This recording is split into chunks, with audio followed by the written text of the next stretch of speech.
told them, it is so wrong for you to be angry about what's happening in Africa when all most of you seem to be doing these days is promoting ignorance. I mean, when you look at most media houses constantly giving platforms to the ignorant, forgetting that once you keep interviewing ignorant people in the interest of raising ratings for your media houses, you are also indirectly creating a path for irrelevant discussions. And irrelevant discussions will always be a diversion from delicate issues. Because you see, the biggest diversion in Africa is purposeful misinformation from the ignorant.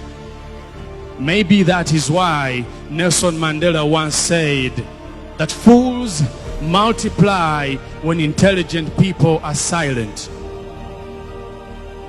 You see, just because I am talking about ignorance does not mean that we lack intelligent people in our society.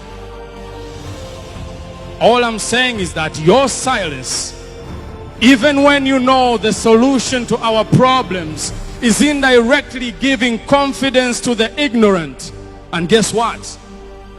Bad leaders thrive in an ignorant society. And that's when someone asked, what should we do to tackle this problem? And I simply said, change your mindset. And he asked again, but you said that we have a lot of ignorance. And I said, yes, we have ignorance, and that is why we keep making the same mistakes and somehow expecting different results. Albert Einstein.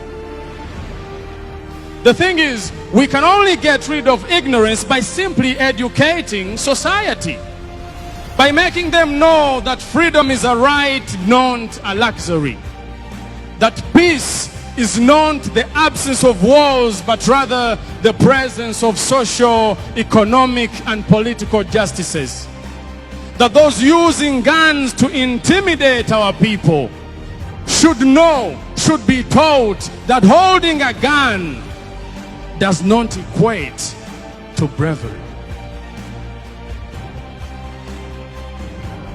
And that's when one of the guys replied by saying, you see, Fahad, most of our people are now educated. In fact, he went ahead and said that this is an exposed generation. Just because we know the latest phone, the latest songs, the new trending clothes. I smirked. Ladies and gentlemen, when he said that, I just knew, because that became the key to our discussion. A smart man once said, never let your education stand in the way of your learning. Which means regardless of how exposed or educated you are, you should always leave room for learning. Or else we will have a lot of educated people that will in return become educated fools because their ego prevented them from learning something new.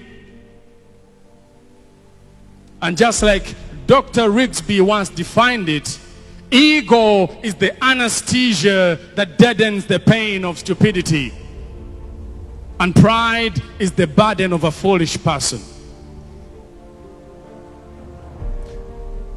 Which means that when you are too proud to learn from others, you are indirectly dismantling hope in society. Which means that classroom education alone is not enough to create an impact, especially when there is so much to learn out there.